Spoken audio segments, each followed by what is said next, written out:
प्रदेश Congress committee के अध्यक्ष अजय राय इस वक्त मेरे साथ मौजूद हैं। अजय जी, आज चुनाव आयोग की प्रेस कॉन्फ्रेंस होगी, 3 बजे चुनावों का ऐलान होगा। कितनी तैयार है कांग्रेस पार्टी और इंडिया गठबंधन? संजय जी, देखिए, हमारी तैयारी पूरी मजबूती से है और हमारे पूरे हर जगह 80 लोकसभा में हमारे कोऑर्डिनेटर्स लग गए हैं। हमारी पूरी वहाँ पर बीएलओ से लेकर सारी तैयारी हम कर रहे हैं और पूरी ताकत के साथ हमारे एक लीडर्स, हमारे सभी कार्यकर्ता आप देखेंगे दिन रात काम कर रहे हैं। बनारस से लेकर कानपुर से लेकर कोई सी जगह नहीं है, अमेठी, सुल्तानपुर, हर जगह, रायबरेली, जहाँ भी हमारे 17 सीट हैं वो, और प्लस जो 63 सीटें हमें और गठबंधन के साथ में लड़ना है, उस पर भी हमारी तैयारी है और मजबूती से लड़ाई होगी। 17 सीटों का आप जिक्र कर रहे हैं, लेकिन अब तक वो चेहरे सामने नहीं आए जो इन सीटों पर आपके प्रत्याशी होंगे। इतनी देरी की कोई वजह? नहीं, देरी की कोई वजह नहीं, तैयारी चल रही है। हम लोग अब चीज़ों को ले रहे हैं। मजबूत सीट आपको चेहरे दिखाई देंगे, ताकतवर चेहरे दिखाई देंगे। भारतीय जनता पार्टी कह रही है कि प्रत्याशी चयन में मुश्किलें इसलिए आ रही हैं क्योंकि चेहरे ही नहीं है कांग्रेस पार्टी के पास में। तो अगर हमको चेहरे नहीं हैं तो हमारे चेहरों को आप अपने यहाँ शामिल क्यों करा रहे हो? अभी अजय कपूर को लिया, किसका चेहरा था वो? कांग्रेस का ही तो था। हमारे बनारस में पूर्व सांसद जी को लिया, किसका चेहरा था? हमारा ही चेहरा तो था। आपने कहा था कांग्रेस मुक्त कर देंगे, तो कांग्रेस युक्त होती जा रही है। आपके पास आदमी की कमी है, इसलिए आप कांग्रेस के लोगों को लेकर अपने मुख्यमंत्री बनाया है, पदों पर बैठाया है। राज्यसभा दे रहे हो, आप नहीं दे रहे हो। लेकिन ये जो लोग आपकी पार्टी से जा रहे हैं, ये भी तो एक तरीके से कांग्रेस से मुक्त होते जा रहे हैं और भाजपा का दामन थाम रहे हैं। आपके साथ पुराने ही कांग्रेसी लोग हैं सारे जिनके नाम आप ले रहे हैं। क्या वजह है इनके जाने की? देखिए, कारण आप बताएं। ये पूरी तरीके से जो इन्होंने कहा ना कि इनके पास व्यक्ति नहीं मिल रहे हैं, तो व्यक्ति नहीं मिल रहे हैं, मैं उसका जवाब मैंने आपको दिया कि नहीं मिल रहे हैं, तो फिर आप ले क्यों रहे हो? आपने कहा था ना कि भाई तो पूरा भ्रष्टाचारी है, सारी चीज़ें हैं, तो भ्रष्टाचारी को आप ले रहे हो, इसका मतलब कि आप खुद उसमें पूरी तरीके से शामिल हो। और हम सब लोग मजबूती से अपना काम कर रहे हैं। हमारे लोग जो हैं हमारे साथ खड़े हैं, ये दबाव डालकर, मैंने कहा ईडी, सीबीआई, ये पूरा दुरुपयोग उसका करके अपने यहाँ ले जा रहे हैं। देखते रहें, अब तो ओवरलोडेड हो ही चुका है इनका मामला। ओवरलोडेड ट्रक है, ओवरलोडेड, देखिएगा कब कहाँ पंचर होकर बैठ जाएगी पता ही नहीं चलेगा। क्या मुद्दे रहेंगे यूपी में अगर कहा जाए तो, जो आपके इलेक्शन मैनिफेस्टो में रह सकते हैं? आप देखिए, सबसे बड़ी चीज़ हमारे जो राहुल जी ने जो हमारी न्याय की बात कही है, किसानों की बात, नौजवानों की बात, महिलाओं की बात, आदिवासियों की बात, सभी चीज़ें उसमें शामिल है। उसमें बेरोजगारी शामिल है। महिलाओं को महालक्ष्मी योजना के तहत हमको सहयोग करेंगे। आदिवासी जो जहाँ भी हैं उनको हम ज़मीन से लेके, वन से लेके सब उनको हम देंगे। प्लस आप जो सबसे बड़ी चीज़ है कि बेरोजगारी, आज नौजवान घूम रहा है, जो 30 लाख सरकारी नौकरी केंद्र सरकार में खाली है, उसको हम भरेंगे।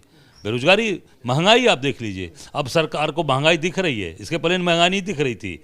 अभी 2-2 रुपये डीजल पेट्रोल कम कर दिया ना, 100 रुपये गैस के दाम भी कम कर दिए, क्योंकि चुनाव में जाना है।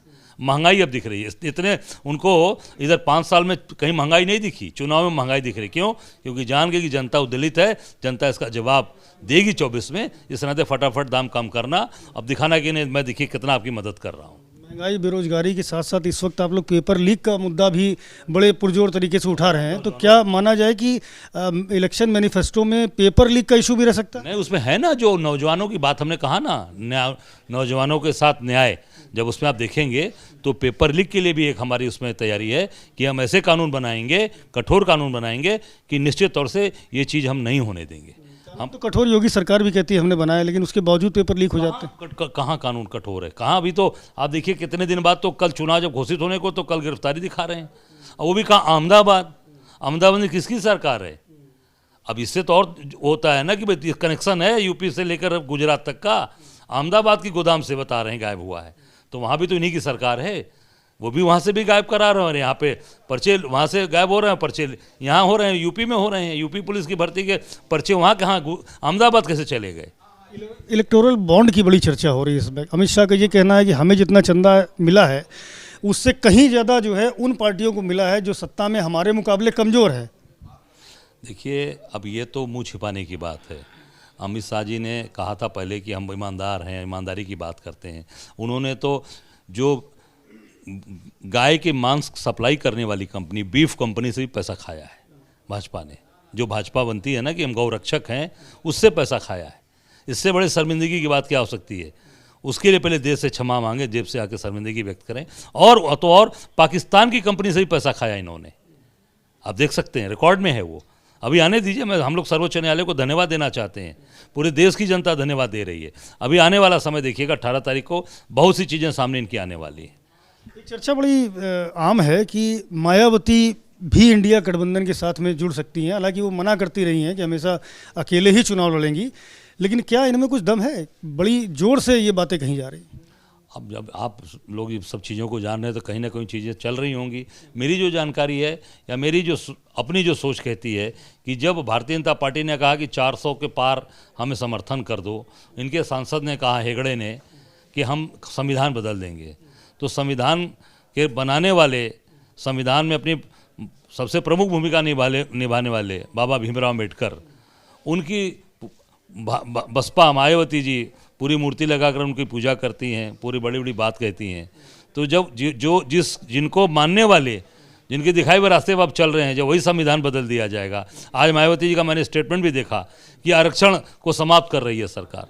तो जब सरकार सारी चीज़ों को ध्वस्त कर रही है तो निश्चित देश के हित में, राष्ट्र हित में, समाज हित में देखते हुए जरूर इंडिया गठबंधन के साथ उनको आना चाहिए, मेरा आग्रह है। कुछ बातचीत चल रही है आप लोग? नहीं, मेरी जानकारी नहीं, मैंने तो कहा आग्रह किया है कि उनको जरूर इसमें आना चाहिए। और देश में जो इस तरह की चीज़ें चल रही हैं, जो देश को तोड़ने का काम, गरीबों को ख़त्म करने का काम कर रहा है, गरीब और ख़त्म होता जा रहा है, इसको बचाना है तो मायावती को जरूर इसके साथ आना चाहिए। ये भी जा रहा है कि कांग्रेस ने अपने 17 उम्मीदवार अभी नहीं उतारे हैं, समाजवादी पार्टी ने भी कई सारी सीटें रोकी हुई है।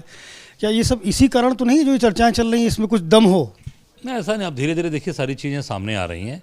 कुछ सीटें कल भी घोषित हुई हैं समाजवादी पार्टी की, और हमारी सीटें भी, राहुल जी की यात्रा कल समाप्त हो रही है, बहुत जल्द आपके सामने हमारी सीटें आ जाएंगी। लगता है मायावती साथ आती इंडिया अलायंस के साथ तो मजबूत होगा आपका गठबंधन? नहीं, बिल्कुल आना चाहिए उनको। देश में देखते हुए, राष्ट्र हित में देखते हुए, जो देश के अंदर जो वातावरण चल रहा है, जो जिस तरीके से उनके लोग सताए जा रहे हैं, आपको शायद जानकारी भी ये बात होगी कि मनरेगा नवंबर से वहाँ उसमें काम करने वाले लोगों को उसमें पेमेंट नहीं मिला है, मनरेगा के लोगों को। और उसमें ज़्यादातर जो काम करने वाले लोग, ज़्यादातर मतलब 100% मैं कहूँ, वो मायावती के सपोर्टर हैं, मायावती के वोटर हैं। जब नवंबर से अपने बच्चे को कैसे वो पाल रहे होंगे गरीब आदमी। आप हम हैं, अगर किसी के पॉकेट में पैसा ना हो, तनख्वाह न मिले, तो अब बच्चों का क्या हाल होगा, घर का क्या हाल होगा। वो गरीब आदमी जो रोज़ कुआं खोद के पानी पीता है, उसको नवंबर से पैसे नहीं मिले हैं, सोच सकते हैं क्या हाल होगा। तो ये सब चीज़ों को देखते हुए मायावती जी को जरूर साथ आना चाहिए। बहुत शुक्रिया आपसे बात करने के लिए। प्रदेश कांग्रेस अध्यक्ष अजय राय हैं, जिनका कहना है कि लोकसभा चुनाव के लिए कांग्रेस पार्टी और इंडिया गठबंधन पूरी तरह तैयार है। इस बार तमाम मुद्दे यूपी के चुनाव में उठाए जाएंगे, जिनमें पेपर लीक का विषय भी अहम होगा। कैमरामैन प्रेम सिंह के साथ संजय त्रिपाठी, एबीपी न्यूज़, लखनऊ।